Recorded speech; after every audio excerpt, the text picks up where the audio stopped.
This is the first installment of 5 spontaneous minutes on the subject of Social Security.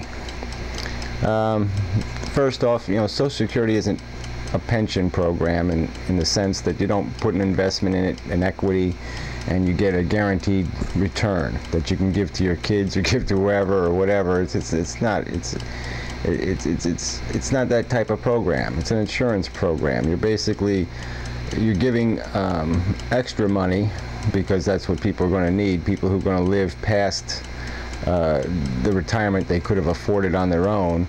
You're giving those people extra money by taking money from people who, end up unfortunately dying before they collect what they're due, what they've paid into the system. And insurance is, look, we do it all the time, Insurance is an unknown concept. And it makes sense because it's the only real way you can protect people against their own longevity and against disability. And so that's the kind of program it is. So these people who want this program to pay them back what they put into it, well, guess that's not what that doesn't make any sense. You could do that on your own. That doesn't do anybody any good. I mean, that's stupid. And the whole idea that we'd even debate the idea of converting an insurance program into some sort of bank account, that sort of all it is, some kind of savings club at the bank or whatever. I mean, it's just stupid. The whole idea of inherited Social Security benefits. I mean, it's insane.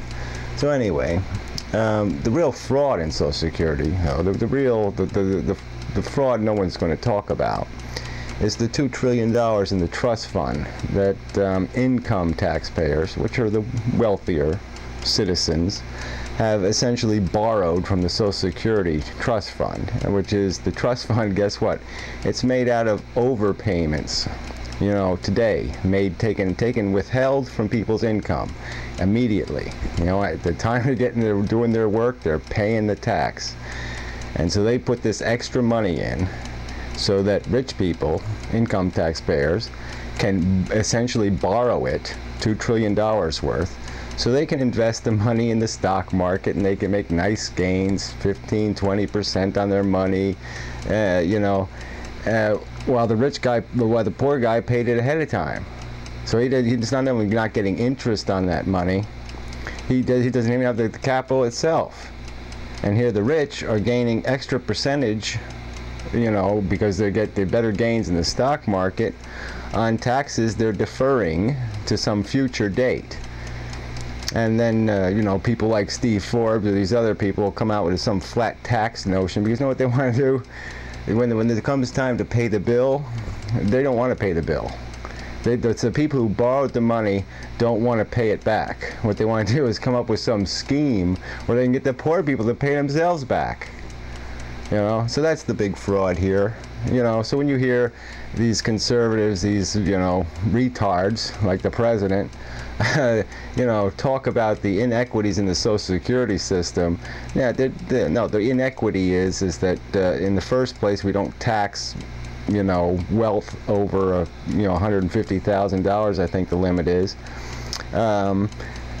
So all the real obscene wealth in the country and all the wealth that's in the stock market and the rest of the places, the places that have the lower tax rate anyway, the dividend money and the stock gain money and the rest of it that they're not even paying an income tax rate on in the first place. Well, none of that money's taxed for Social Security. None of that money's taxed, for the welfare of the general public. The hard labor of the poor slob making $10 or $15 an hour. That's what we tax. And we also, the employer does have to make a contribution, so, technically, I can't disagree that, a tax on business is just a tax on consumption, eventually. So it's a regressive tax. Most consumption is by poor people. But regardless, most consumption based on employment.